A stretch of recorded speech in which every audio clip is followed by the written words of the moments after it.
Olá, muito boa tarde a todas e todos. Estamos ao vivo para mais uma mesa da Semana Fashion Revolution 2021. Eu sou Ana Fernanda e tenho aqui a ousadia, a honra de apresentar mais essa mesa, mais essa atividade da semana. A gente está aqui hoje para a mesa Moda e Racismo e eu tenho a parceria de Carol Barreto e Renato Carneiro. Antes de tudo, opa, alô? Tudo certo aí, gente? Tudo certo? Foi só o microfone aberto, fora de hora. Gente, essa programação ela é apresentada pelo Ministério do Turismo e realizado pelo Fashion Revolution em parceria com a Unibis Cultural, com o patrocínio das Pernambucanas. Meu nome é Ana Fernanda, fazer aqui a minha autodescrição para tornar o nosso evento mais e mais inclusivo. Eu sou Ana Fernanda, eu sou uma mulher de 41 anos, sou uma preta de pele clara, cabelo crespo, curto, com uma franja mais ou menos na altura dos olhos. Meu rosto é pequeno, um pouco oval, tenho as sobrancelhas mais ou menos marcadas, estou usando um óculos transparente, que talvez faça um pouco de reflexo aí na tela, mas vocês vão me entender. Estou usando um batom que deve ser vinho, talvez, violeta, roxo, não sei bem que cor é essa. Estou usando um brinco comprido, marrom, fone de ouvido, estou usando um vestido preto e branco, que para mim é muito especial, porque é um vestido da marca Carol Barreto, que está aqui com a gente hoje na mesa. E eu estou na sala da minha casa, deixa eu ver como é que eu descrevo para vocês o ambiente, está meio bagunçadinho, mas tem 2 TVs atrás de mim, uma mesa de refeição e uma parede branca. Acho que é isso. E, bom, essa foi a minha autodescrição para todas, para que todos possam compreender, né, e o nosso evento ser cada vez mais e mais inclusivo. E eu vou compartilhar nesse momento a minha fala, né, o microfone com os nossos convidados especialíssimos, para que eles se apresentem e também façam as suas autodescrições. Vou chamar primeiro Renato Carneiro, que é empreendedor, artista plástico, designer, e ele vai falar um pouco mais sobre ele daqui a pouquinho, e ele vai fazer a descrição dele. O microfone está com você, Renato. Olá, tudo bom? Obrigado primeiro pelo convite ao Fashion Revolution. Eu sou Renato Carneiro, sou um homem de pele negra, olhos pretos, boca grande, nariz largo, pelo crespo. Eu estou usando uma bata, né, de tecido natural que foi pensada por mim e feita pelas pessoas todas que trabalham junto comigo. Eu estou aqui na sala da minha casa, com vários livros aqui atrás, alguns lidos, outros não, para o futuro, e cercado de coisas e elementos que são parte da minha história, parte do que eu sou.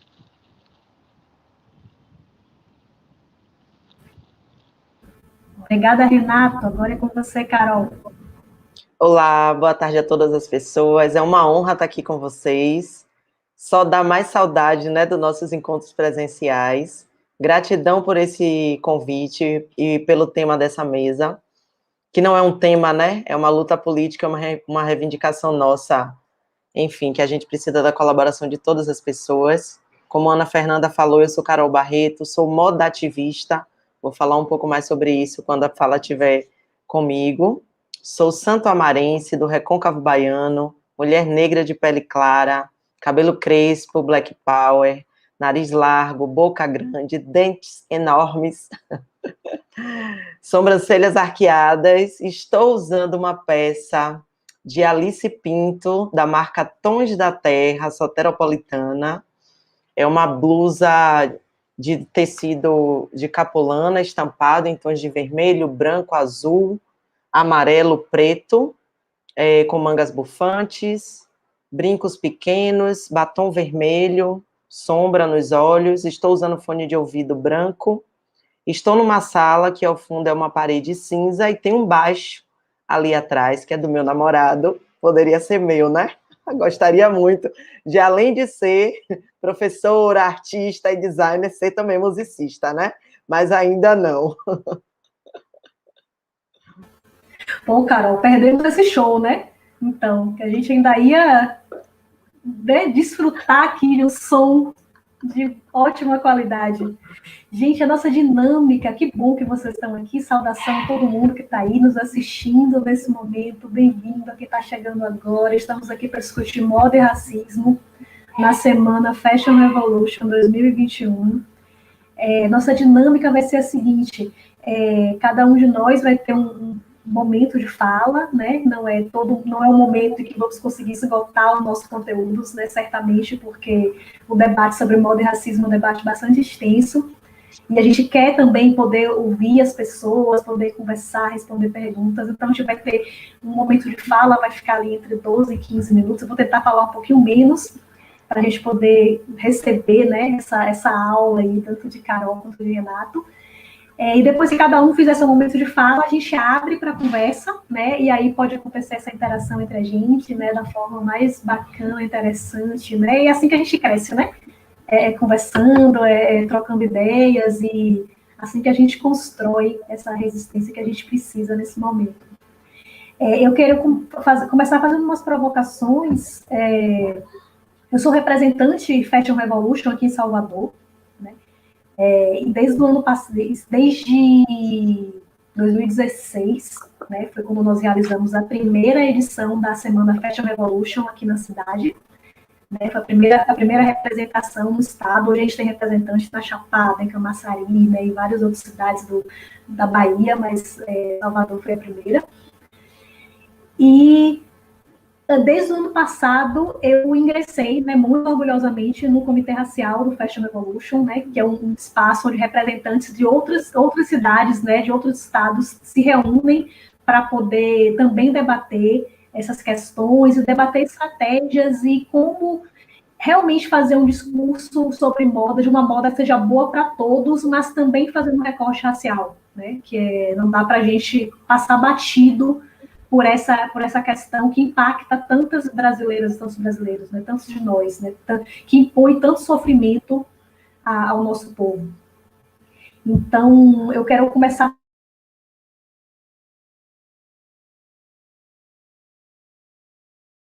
Fechei o microfone sem querer, gente, normal, acontece, faz parte.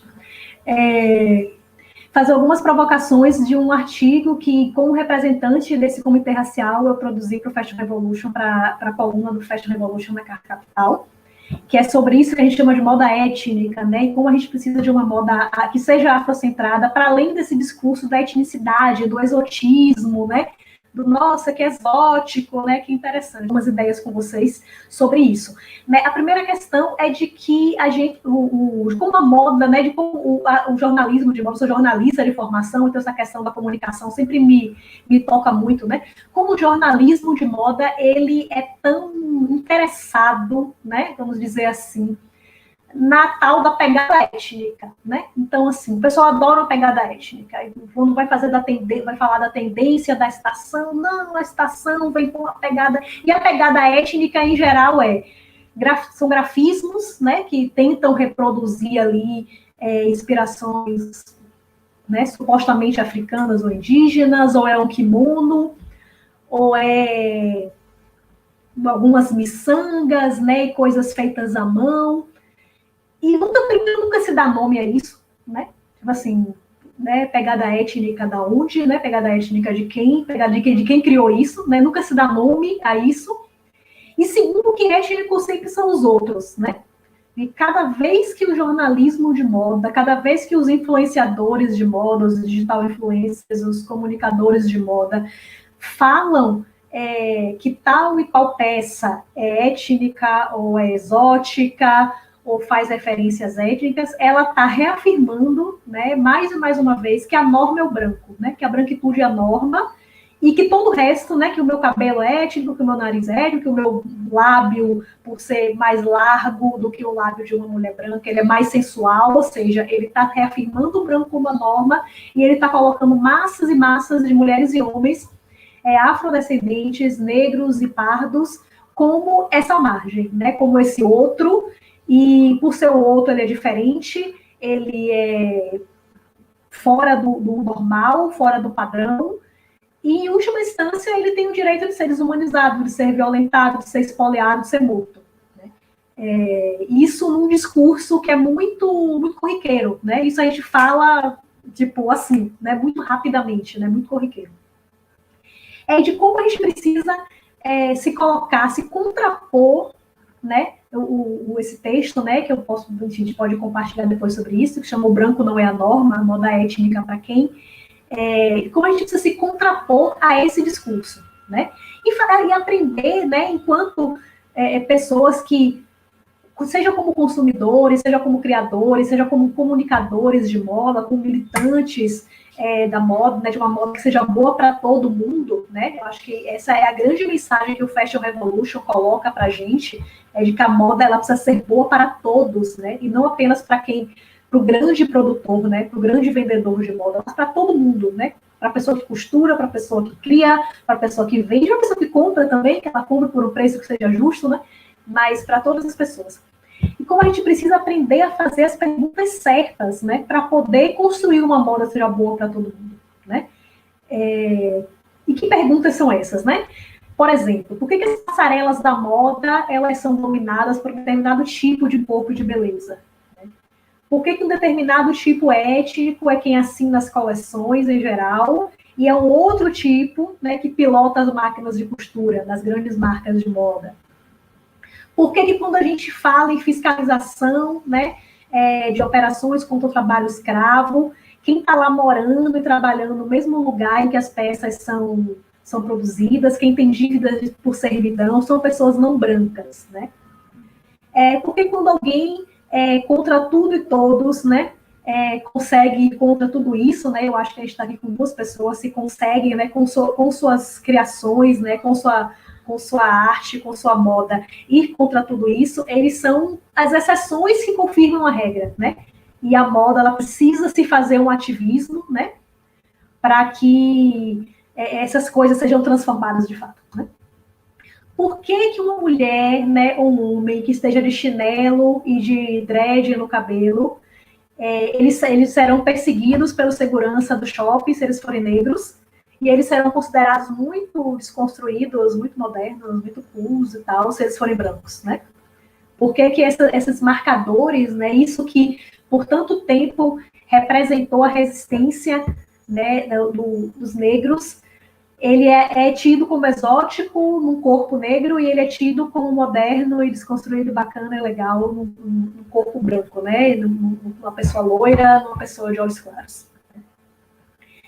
São perguntas, né? São perguntas que não têm resposta imediata, resposta simples, mas que a gente precisa fazer, pelo menos, para desnaturalizar, né, esse tipo de situação e a naturalização, né? A normalização do racismo na moda, né?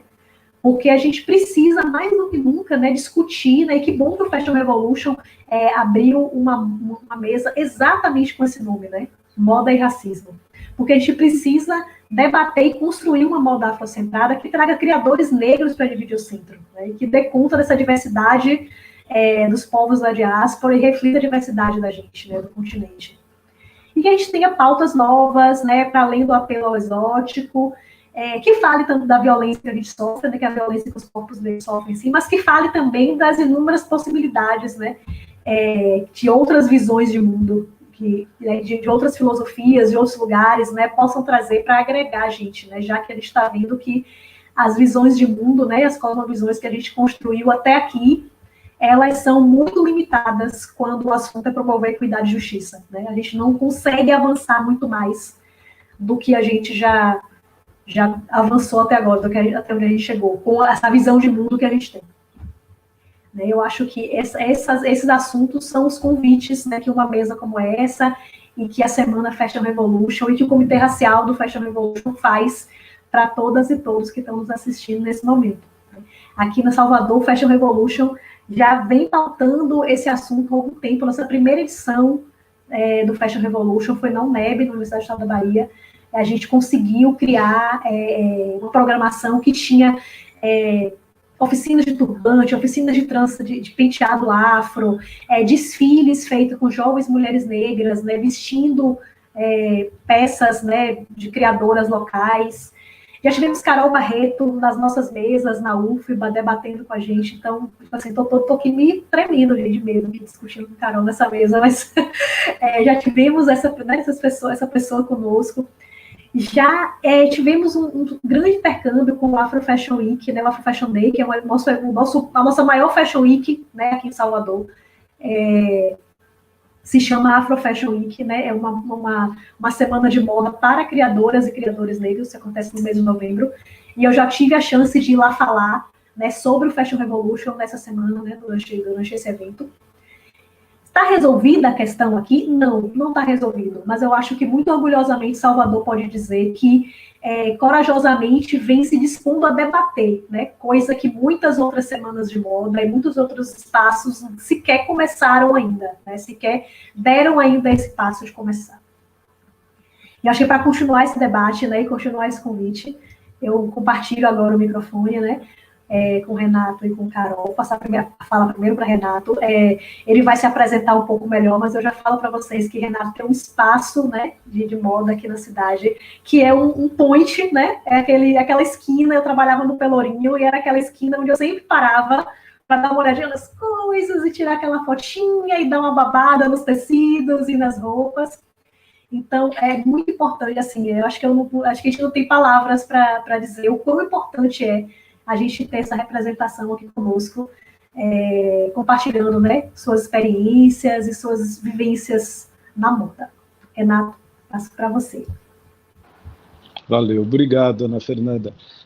Eu quero primeiro agradecer, né, ao Fashion Revolution pelo convite, mais uma vez. Para mim é muito prazeroso estar aqui. A gente já se encontrou num outro bate-papo há um tempo atrás, foi muito produtivo para mim. Acho que uma conversa que rendeu muito. E tenho certeza que a de hoje também vai pelo mesmo caminho, né? Então, quero agradecer a Ana Fernanda. Obrigado, Ana, pelo convite, né? Nós conversamos mais diretamente, assim, obrigado pelo convite.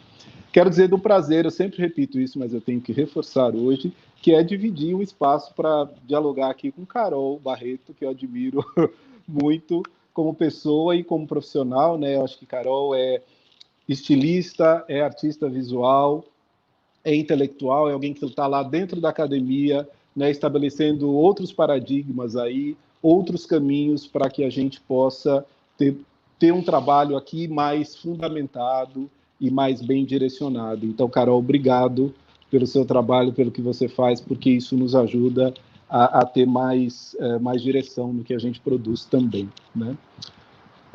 Quando eu recebi o convite, geralmente eu falo muito rápido, assim, às vezes, sabe aquela coisa da timidez, mas hoje eu vou tentar falar mais devagarinho. Se eu passar do tempo, você me avisa, Fernanda.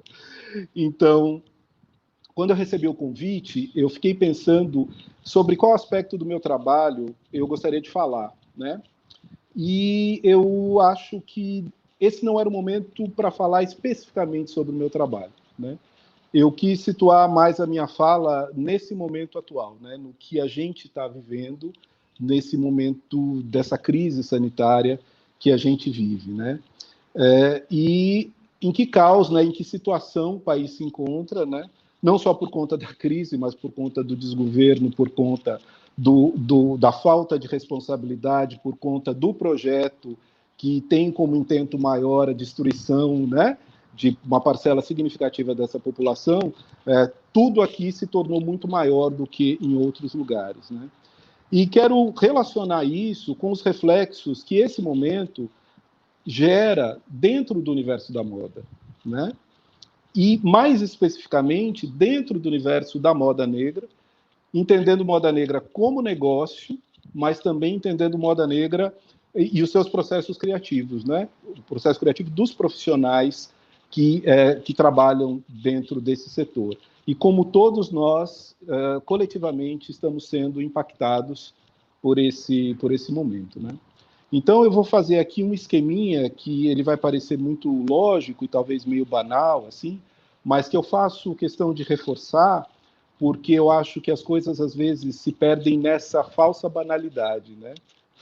Porque é nessa falsa banalidade que a gente vai sendo atingidos, que a gente vai sendo morto, que a gente vai sendo limitado na nossa existência e na nossa atuação. Então, acho que é preciso, toda vez, retomar essa aparente naturalidade aí que as coisas estão, né? Tem.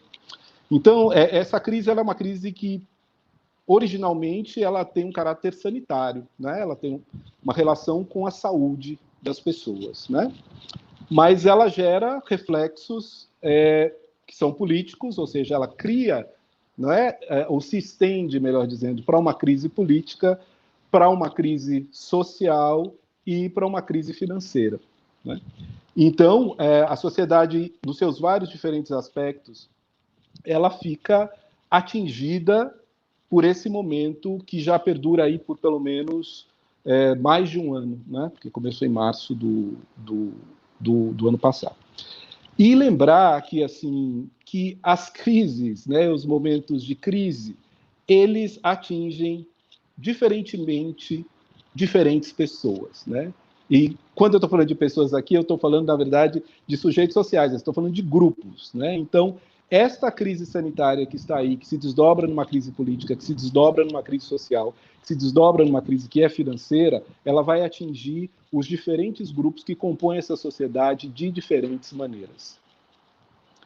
E esse fato ele vai acontecer, por quê? Porque a gente está numa estrutura de sociedade que é de classes, que é toda hierarquizada, e na qual nós, mulheres, homens, nós, pessoas negras, né, a gente está no grau máximo de vulnerabilidade dentro dessa estrutura, né? Então, quando essa crise ela acontece, ela atinge essa sociedade, ela acontece dentro desse, né, e ela nos atinge, a esse grupo em específico, ela vai atingir de forma muito mais forte e de forma muito mais contundente, né? Se a gente for aí atrás dos números, eu não trouxe eles aqui, mas estão disponíveis aí para a gente poder ver quem mais morre, quem mais é atingido, quem menos assistência tem e tal, somos nós, pessoas negras, né, ou pessoas não brancas. Se houver alguma contestação, porque sempre existe, né, sempre que a gente tenta identificar esses pontos aí, tem algumas contestações, assim. Eu acho que a gente pode facilmente identificar isso que eu estou falando através de estatísticas que estão disponíveis para quem tiver vontade, boa vontade, para dar uma olhada, né? Então, assim, as pessoas negras nesse país são as pessoas que mais morrem, são as pessoas que mais estão em situação de cárcere, são as pessoas que têm os mais baixos níveis de escolaridade, que têm os mais baixos salários, que têm menos oportunidades de trabalho, menos acesso à educação, menos acesso à saúde. Isso está aí, né? As pesquisas mostram isso daí e as pessoas podem ter acesso a essa informação. Então, a partir desse pensamento de como a coisa se desenrola baseado, né, na estrutura de sociedade que a gente vive, que a gente tem, a gente pode entender que esse momento é um momento extremamente danoso, é um momento extremamente difícil e prejudicial para nós, para a nossa comunidade, né? E não seria diferente para o setor da moda, né? Às vezes, eu acho que se fala de moda como se moda fosse um elemento solto, meio etéreo, meio, sabe, assim. Não, moda está imbricada com a sociedade, onde ela existe, onde ela acontece, da onde ela surge, né? Então, as coisas estão muito bem amarradas. Então, quando isso chega para o universo da moda, e aqui eu vou falar mais especificamente para o universo de moda que a gente chama de moda, que eu prefiro chamar de moda negra, que é a moda produzida por pessoas negras, o impacto ele é muito forte, né? E aí eu vou dividir esse impacto aqui basicamente em dois canais que podem ser desdobrados, mas assim, que é o canal de moda enquanto negócio, enquanto empreendimento, enquanto geração de renda, né? Moda enquanto negócio, e o outro caráter que é muito forte, e que moda é para mim também, que é o caráter subjetivo de moda, né? Do que a moda é, né? É o caráter do sensível, o caráter do que é arte, né? Do que é percepção, do que é questionamento, do que é entender, do que é possibilitar a existência mesmo, né? Então, esses dois canais aqui, eles estão atingidos, e mais especificamente esse caráter aqui, que é da subjetividade, que está muito linkado, né, a gente que cria e que é um caráter que é mais humano, sabe? Que ajuda no nosso processo de humanização nessa história toda que é de destruição e que é de tornar a gente nada, né? Tem um terceiro aspecto que paira por aí, que eu acho legal falar, que é o aspecto político também. Então, esses empreendimentos de moda, nós, empreendedores, artistas, criadores de moda negra, a gente tem uma função, que é uma função política, de auxílio, de ajudar a despertar, não é, uma identidade estética, sabe, cultural do nosso povo, que a todo tempo se tenta diluir ou se tenta fazer perder no meio de uma outra história, né? Então, eu acho que é um baque muito grande quando esse momento atual chega para nós e acaba minando esses aspectos da moda, do trabalho que a gente faz, né? Dentro do aspecto moda enquanto negócio, tem um elemento que é o elemento econômico e que, assim, não dá para... As políticas que vieram durante esse momento da pandemia, elas são políticas que vieram de forma muito generalistas, assim. Então, assim, incentivo para os micronegócios. Tá, micronegócios no Brasil são diversos e enfrentam diferentes dificuldades. E, particularmente, o universo da moda negra, que nos últimos 15 anos, eu acho, eu vou chutar esse número, mas eu acho que nos últimos 15 anos surgiu de moda de forma fascinante, assim. Eram muitas as marcas, eram muitos os criadores, por quê? Porque a gente tinha pelo menos políticas de apoio, de incentivo à criação de novos negócios, né? Então, quando não existe uma política de incentivo econômico, de injeção de capital, especificamente para esse perfil de negócios, o que acontece? Eles morrem. E é isso que a gente está vendo acontecer agora, né? A gente está vendo uma série de negócios na área de moda que surgiram em um determinado momento, fecharem as suas portas ou deixarem de existir fisicamente, com espaços físicos nas cidades, por conta dessa crise econômica e por conta do menor acesso, né, ao crédito nas instituições financeiras e tal. E aí eu vou falar bem rapidinho, só uma coisa assim. Mas tá, os créditos estão disponíveis lá, mas existe uma burocratização das relações às quais nós não estamos acostumados e que não são muito do nosso universo de trânsito.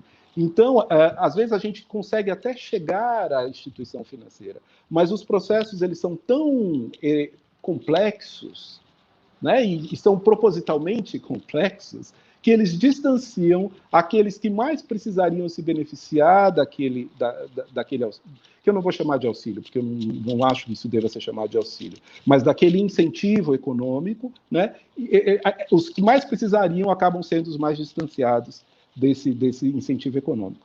E aí, pensando, então, nesse aspecto econômico, eu quero partir para uma pergunta, que é a pergunta que eu tenho feito para mim, e que eu acho que as pessoas, talvez os profissionais na área tenham feito para eles também, que é assim, tão afetados que nós estamos, qual o espaço que resta para a criação? Sabe? Como é criar, então, né? Porque se eu pensar que moda é um espaço que eu tenho de expressão, né, da minha individualidade também, né, e também expressão do que eu trago como coletivo, do ponto de vista estético, do ponto de vista político, do ponto de vista do que eu acredito, como que eu encontro espaço para essa expressão numa relação tão difícil e num momento de crise tão profundos, né? Essa é uma pergunta que eu tenho me feito e que eu trago aqui para que a gente se faça também, para que a gente converse um pouquinho. E aí, eu já caminhando aqui para encerrar, eu trouxe aqui algumas coisas que eu penso com relação à moda, e assim, eu acho que moda é um território de expressão assim, das nossas narrativas, né? É uma possibilidade de espaço para que a gente circule as nossas narrativas, né? É um espaço possível de afirmação do que a gente é, né? Da nossa cultura, da nossa história, né? E é um espaço necessário para a nossa existência, para que ela seja plena, sabe? Moda não é luxo, moda não é luxo. Moda é uma necessidade do indivíduo e do coletivo para que a gente seja plenos, né? E eu acho que a nossa luta sempre é essa, assim, de plenitude. A gente quer estar na vida, mas a gente quer estar na vida plenamente, com todas as possibilidades do que a vida oferece, né? Agora, tem um outro aspecto da moda também, que está aí posto, que é assim, moda é espaço de conflito. Porque aquele conflito que está lá, naquela estrutura que eu falei lá no começo, ele não se perde e nem se ameniza porque moda é beleza ou porque moda são tecidos assim assado. Não, está aqui dentro e está aqui dentro de forma muito cruel, né? Então, se tem conflito, precisa o quê? Precisa de enfrentamento, né? Então, eu acho que assim, a nossa existência enquanto profissionais, a existência dos nossos negócios, a mostra do nosso trabalho, ela é disputa, ela é enfrentamento, disputa de narrativa mesmo, sabe? E é um espaço que a gente precisa politicamente ocupar e ocupar de forma consciente, levando em consideração todos esses elementos aqui que eu estou trazendo, né? Então, só finalizando aqui, eu penso que as pessoas negras do universo da moda, elas não podem ser elementos decorativos, que é isso que você estava falando antes, Ana Fernanda, né? Não dá para ser elemento decorativo. A gente tem que estar lá dentro disputando narrativa, a gente tem que estar lá dentro influenciando, alterando o olhar, mudando o olhar, ampliando, trazendo novas possibilidades de se ver e de se olhar. Então, o exemplo mais comum que a gente tem, precisamos de mais imagens de pessoas negras na capa das revistas de moda. Concordo, acho que sim, isso gera identificação, é positivo e é muito necessário. Mas é preciso, eu quero também muitas pessoas negras lá nas redações das revistas, sabe? Discutindo as pautas, trazendo novas pautas, sabe? Trazendo novas discussões e novos pontos de vista e trazendo, inclusive, esses questionamentos, assim, o quanto que o universo da moda reflete as desigualdades raciais, os conflitos, as questões que estão colocadas na sociedade que a gente vive, né? Então, assim, eu acho que identificar a crise para um todo, né, com a pretensa ideia de que é um todo uniforme e que não tem diferenças, assim, ela é mais um processo de crueldade, é mais um processo de tentar diluir algo que nos atinge de maneira diferente, de maneira muito mais forte, né? E quero ainda... Quando eu fui começar a fazer isso daqui, eu falei assim, eu vou no dicionário procurar... porque eu peguei uns conceitos, que são conceitos que são muito cotidianos, né, diários, assim. Se alguém quiser saber o que é moda e for num dicionário, porque alguém que não é do universo da moda não vai necessariamente ler sobre moda, né? Vai num dicionário para entender moda, né? Aí, moda como um conjunto de opiniões, gostos, assim como modos de agir, viver e sentir coletivos, não é isso? Então, eu acho que o que a gente quer com o nosso trabalho é ampliar as opiniões, multiplicar os gostos, né? Trazer novos modos de agir, novos modos de estar, novos modos de fazer. A gente quer uma moda que tenha um caráter inclusivo, que tenha um caráter mais amplo, mais diverso, né? E eu acho que é isso que a gente precisa estar discutindo o tempo todo. Eu acho que esse espaço aqui foi muito importante. A gente sempre fala de moda, como que o racismo atinge de alguma forma tal, mas a temática dessa mesa, para mim, ela foi show de bola, porque a gente pode exemplificar como as coisas acontecem, e elas estão aí, isso daí está há muitos anos, isso continua existindo agora, mas a gente tem que interromper esse processo e a gente tem que fazer as coisas acontecerem de uma maneira diferente lá adiante, o mais rápido possível. É isso. É isso que eu queria dividir com vocês aí. Muito obrigada, Renato. Nossa, foram minutos que fizeram o coração bater mais forte, né? Só um comentário, que teve uma hora que o Renato falou assim, moda não é luxo, moda é uma coisa, né? É algo para a gente se sentir pleno, né? E aí, nessa exata hora, eu percebi, eu e Carol abrimos um sorriso, assim, foi tipo, ao mesmo tempo, né? Porque às vezes a gente participa desses debates, eu já ouvi muito isso. Assim, então você quer acabar com a moda? Você não gosta de moda? Assim, não, pelo contrário, eu adoro moda. Eu falo essas coisas todas, é justamente porque eu gosto. Porque eu quero que continue existindo cada vez mais e melhor para todo mundo, né? Então, não é uma raiva da moda, né? Eu acho que esse é um reconhecimento de como como a moda é importante para a nossa plenitude humana, né? Para sermos as pessoas que somos. Obrigada, Renato. Passar a palavra para Carol Barreto, que é uma pessoa de quem eu sou fã. Eu não sei nem desde quando. Eu estava aqui tentando puxar pela memória. Eu acho que o primeiro contato que eu tive com a obra de Carol foi com uma aula que você deu, Carol, na UFBA, antes de ver mesmo as peças. Eu acho que foi uma aula e na sequência eu vi um vídeo de um desfile, alguma coisa assim, eu acho que foi isso, minha memória pode estar me traindo. E para mim, eu descrevo como amor à primeira vista, assim, ao seu trabalho e admiração a você. Então, eu estou muito feliz de estar aqui apresentando você para tantas outras pessoas que talvez não te conheçam ainda, enfim, mas que terão a chance de te escutar. Está com você aí o microfone. Gratidão, Fernanda, gratidão por esse convite. Parabéns ao Fashion Revolution pela iniciativa de construir essa mesa. Uma honra para mim estar entre vocês. E realmente, a gente escuta a fala de Renato, sabe, querendo estar ao vivo e poder interferir, podendo completar o que ele fala, gente.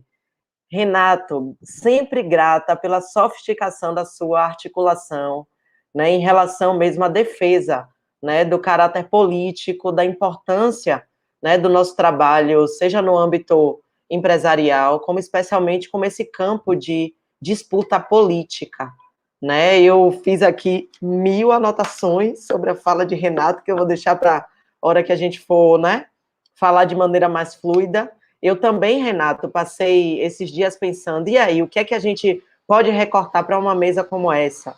Né? Obviamente, em todos os lugares onde nos é franqueada a fala, a gente vai debater moda e racismo. Né? No entanto, são poucas as mesas especificamente intituladas dessa forma. Né? E isso é de uma importância central no que se refere mesmo à visibilização de um debate que, obviamente, não fala sobre roupas. Né? Pensar se moda é diagnóstico da mentalidade de um tempo e se roupa é o nosso veículo de condição de existência, né? Obviamente que há muito pouco tempo que a gente consegue se sentir razoavelmente plenas no que se refere ao desenho da nossa subjetividade nesse aspecto visível que é a aparência.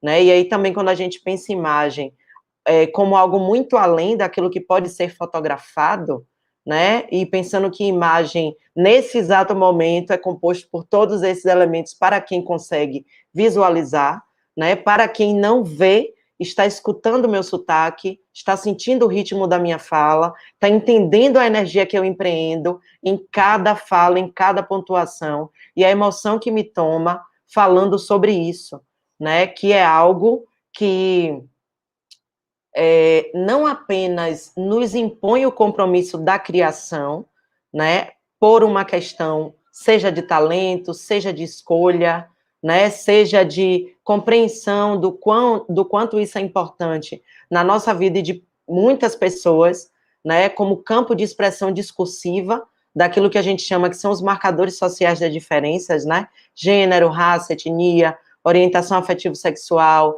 geração, classe social, dentre outros aspectos, né? Mais especialmente pelo reconhecimento da necessidade de que a gente tivesse que criar nossas próprias condições de existência, né? É um país que subsiste diante de tanta violência colonial, ainda reproduzida e viva até o presente momento, né? Então, é do sangue derramado que a gente transforma em beleza, né? E eu lhe agradeço por começar a sua fala falando, trazendo o contexto atual, né? Especialmente porque é como se definitivamente a gente precisasse entender que a gente queria estar errada, né? Eu falei disso na minha aula de ontem.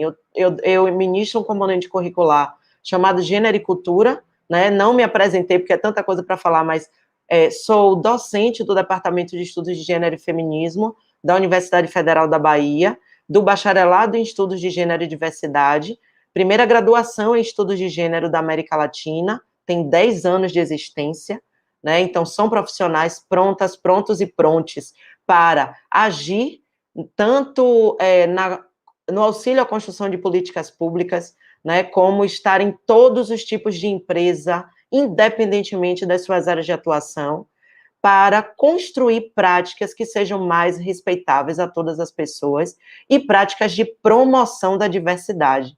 Né? A gente não quer debater inclusão. Pensar em inclusão é manter as relações de poder tais e quais elas existem, né? Compreendendo que alguém precisa nos incluir, onde eu quero entrar e como eu quero entrar, apenas eu sei, as minhas e os meus pares. Né? Se eu posso descrever hoje um trabalho internacional, né, de uma expressão de coleções e ações em galerias de arte que já percorreu mais ou menos 10 cidades fora do Brasil, isso apenas aconteceu por conta da aliança de outras mulheres pretas como eu, né, de também homens pretos, né, e especialmente pela consciência que eu tenho como mulher, como pessoa negra desde muito cedo, né? Eu venho de uma terra onde 99,999% das pessoas são pretas, e quais são os privilégios de ser mulher preta de pele clara, e compreender, né, o tratamento violento de todas as pessoas da minha família, que são pessoas pretas retintas, muitas vezes completamente diferente de mim.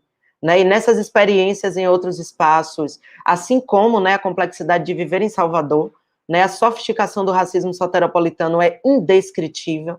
Eu passo a viver em Salvador apenas a partir de 2005, antes eu morei em Feira de Santana, né, e de todas as experiências entre a América do Norte, continente africano e Europa, as mais graves ocorrem na terra onde eu vivo. Né, a estrutura colonial se mantém. Todas as possibilidades e estratégias de controle da nossa população que resultam no genocídio se mantêm, né? E não tem como a gente falar sobre moda, uma vez que a gente está falando sobre a produção política das aparências, sem debater a situação que estamos vivendo de uma necropolítica, de um desgoverno que intenta, de fato, terminar de nos matar. Né? E o que é que isso tem a ver com moda? Com a eleição de um padrão de beleza, que consequentemente é um padrão de humanidade, baseado na aparência de pessoas que conquistaram terras a partir de violência. Não é o exemplo que eu quero. Eu acho que as pessoas brancas também não. Então, o compromisso de romper com esse exemplo terrível é das pessoas brancas. O nosso compromisso é de reconstruir uma memória que foi objetivamente apagada e deturpada, ensinando a gente em qualquer disciplina, seja da escola ou da universidade, que somos descendentes de escravos, né, no tempo presente, e não de pessoas sequestradas, escravizadas, como uma condição imposta e efêmera, e não condição constitutiva da minha ancestralidade.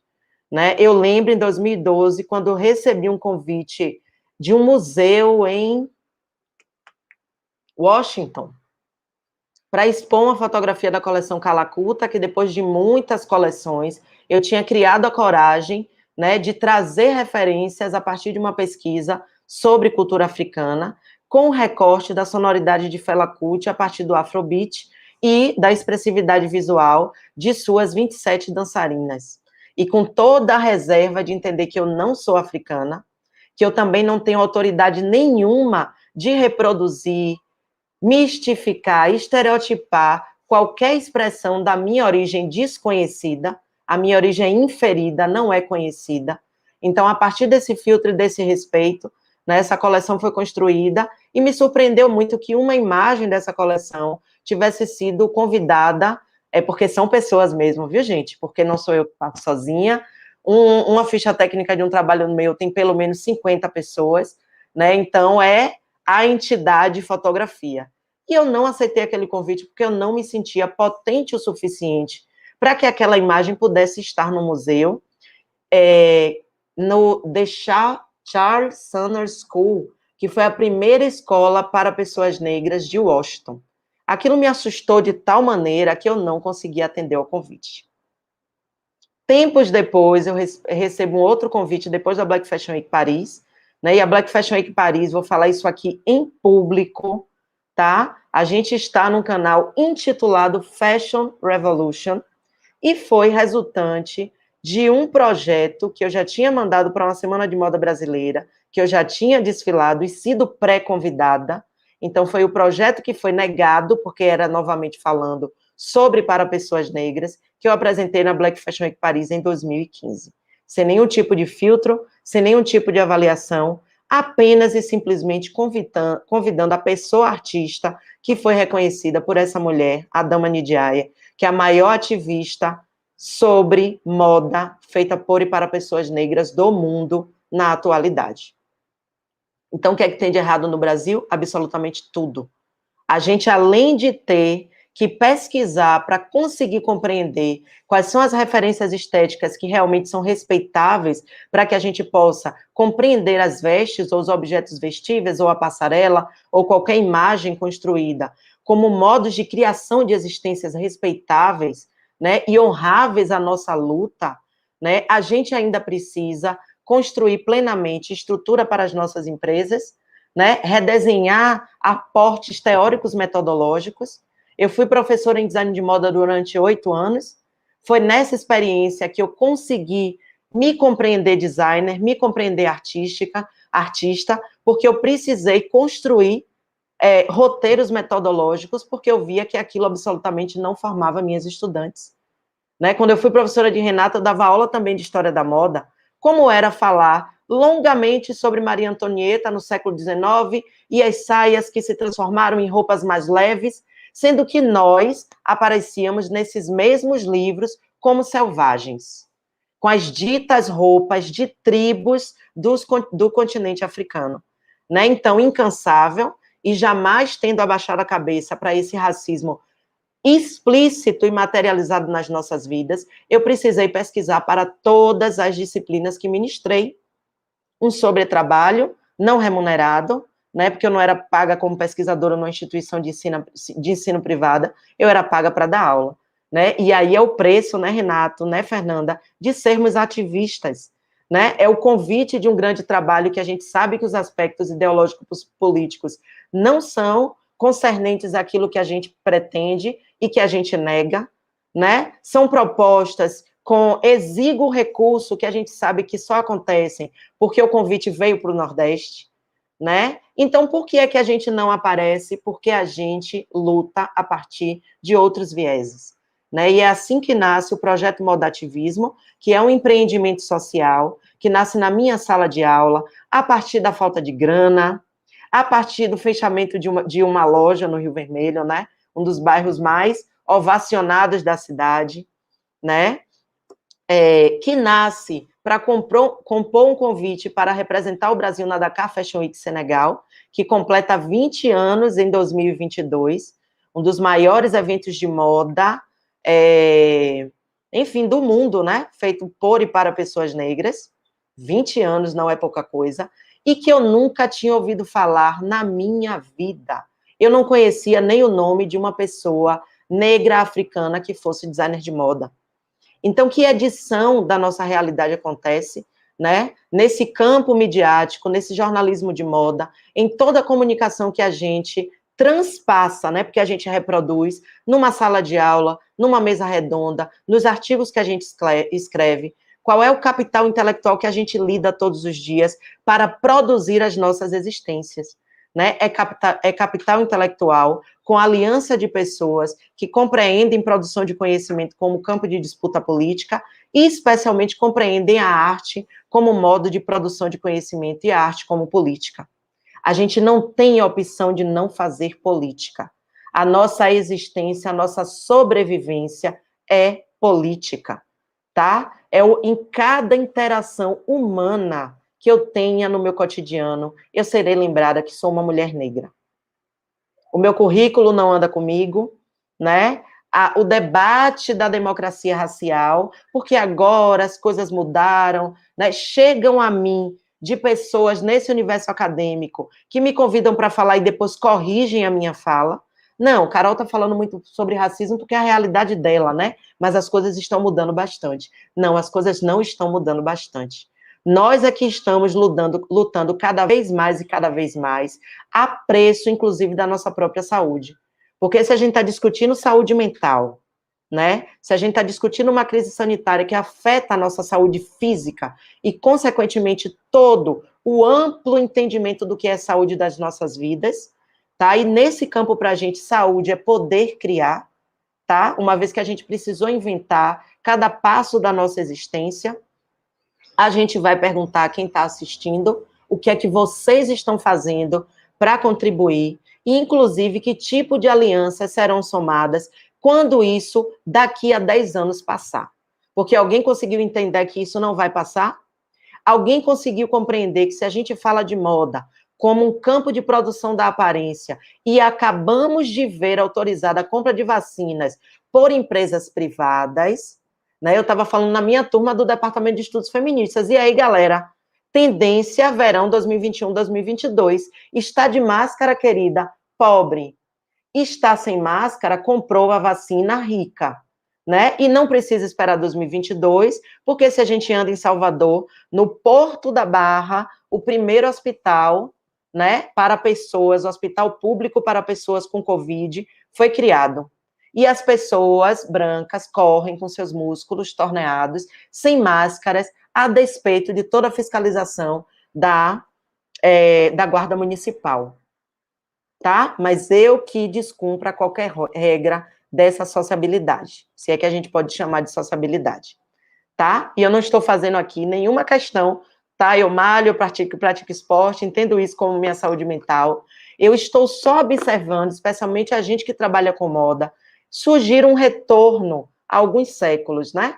Eu gostava muito, né? Lipovetsky trata muito do surgimento da moda, atrelado a esse aspecto da divisão de gênero no contexto branco europeu, né, ilustrando muito o comportamento das pessoas na época da peste bubônica, século XIII, Idade Média Gótica. Como foi que as pessoas nobres se comportaram diante de volumes e volumes de corpos empilhados no chão? Ah, eu estou viva, então isso é merecimento divino.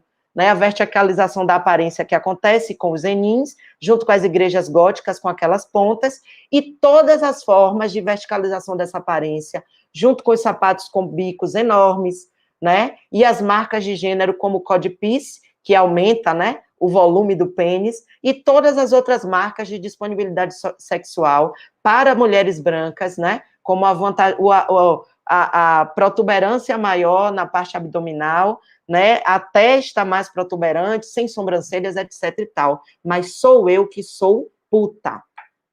Entende? Não existe nenhum delineamento para se pensar modos de expressão de disponibilidade sexual, ou afetivo sexual, como queiramos chamar, quando a gente fala de indivíduos hegemônicos em representatividade, tá? Em maiorias em representatividade. Porque a nossa noção de maioria ou de minoria não é numérica, é a partir do quantitativo de posições de poder que as pessoas, a partir da sua origem, do seu pertencimento, podem ocupar.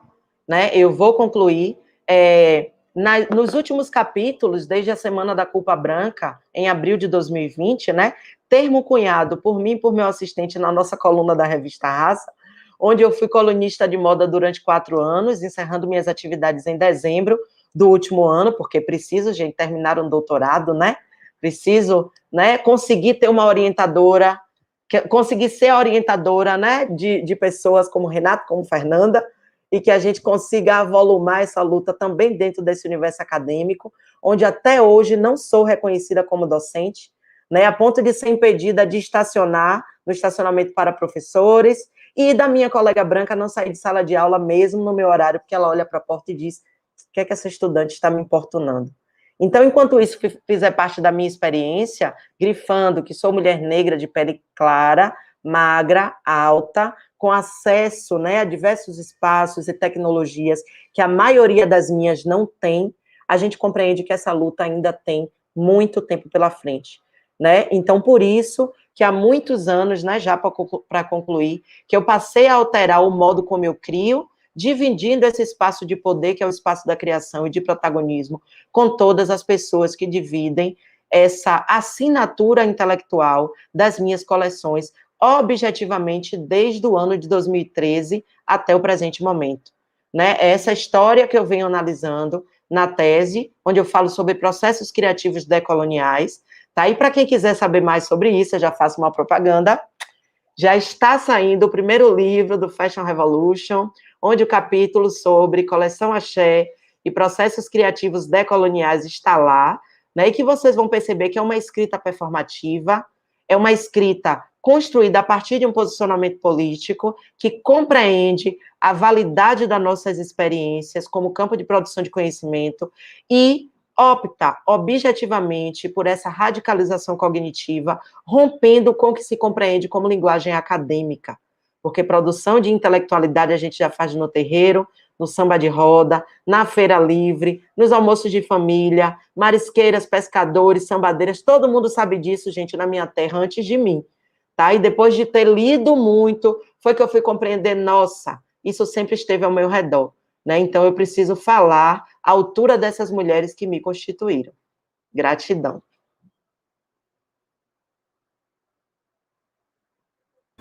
Maravilhosa demais, com seu mexão no final, ainda por cima. Gente, temos tempo para uma pergunta, é isso? Uma, se responder rápido, duas.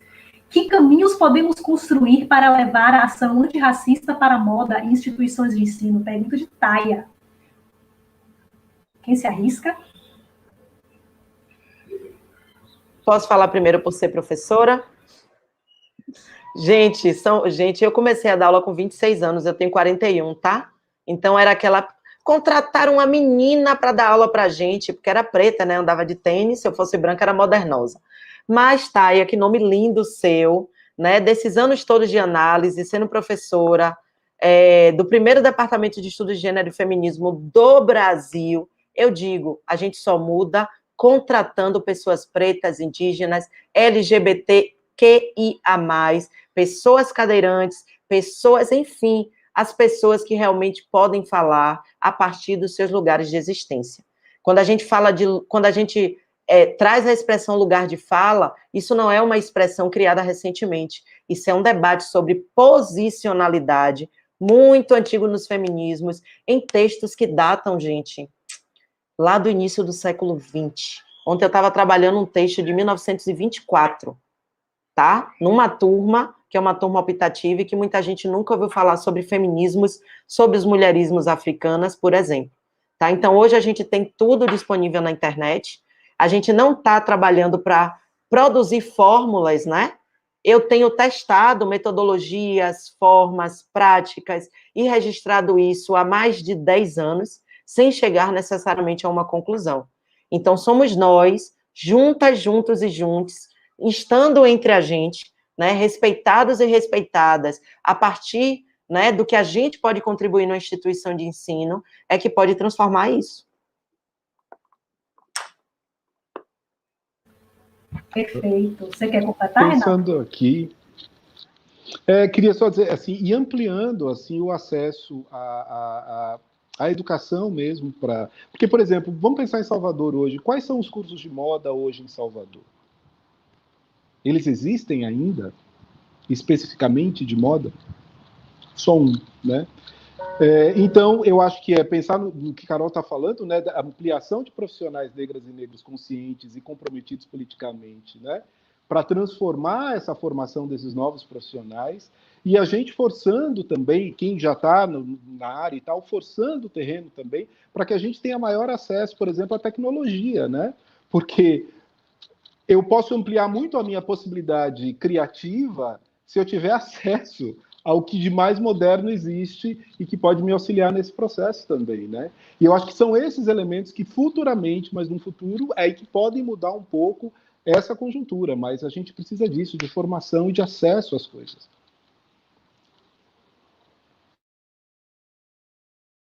Gente, é com tristeza que eu digo que a gente fica por aqui.